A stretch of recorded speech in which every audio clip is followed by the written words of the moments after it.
Thank you for joining me again. In my last video, I ended by telling you that we'll be discussing the factors that triggers boredom. And so the first factor that triggers boredom is repetition. When our teenagers or children have to repeat things, our teenagers don't like repetition. Anything that will make them repeat things over and over again makes them feel bored. So we need to watch it to ensure that they don't live that repetitive kind of life. Lack of challenge, when they are not being challenged, whether in their academics, whether by their friends, their peers, families, by their siblings and parents and all that, it can trigger boredom. Uninterested or uninteresting tasks, when you give them tasks that they are not interested in. For instance, a child who is a sanguine, you are telling the child just sit down at home and do something, the child may be bored.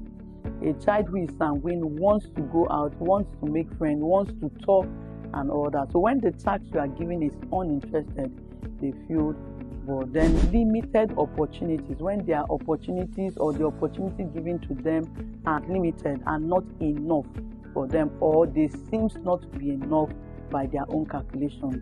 Then unengaging environment, you take them to a school that is not engaging, you take them to a party or somewhere that is not engaging enough for them, they feel bored. Then personal issues, our teenagers also grow, they are adults, they are beings in small forms, so they feel what we feel, so they have personal issues just like adult personal issues. So when they have personal issues, maybe with not meeting up with schoolwork, not meeting up to the standard of their peers and all that, it becomes an issue of boredom for them.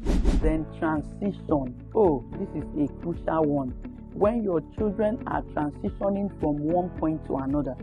So let's take for an instance a child who is 10 transitioning to 11, 12, or a child who is 12 transitioning into a teenager. That can also be a handful for our children.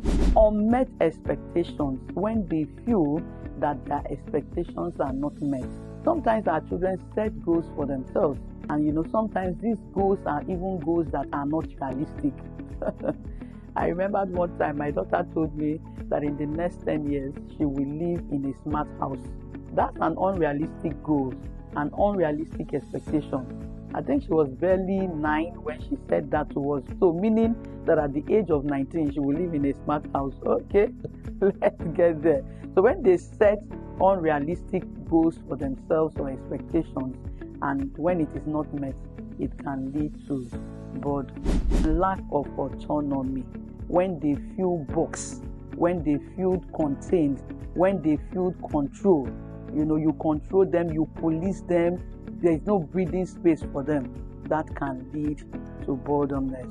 And then lastly on this episode is uncleared goals, similar with unrealistic expectation or unmet goals. I want us to remember that boredom is a normal experience, and it can be an opportunity to explore new interests, discover hidden passions, and cultivate creativity. So it is not totally bad on its own. It is the way we manage it that will tell. Thank you, and see you on my next.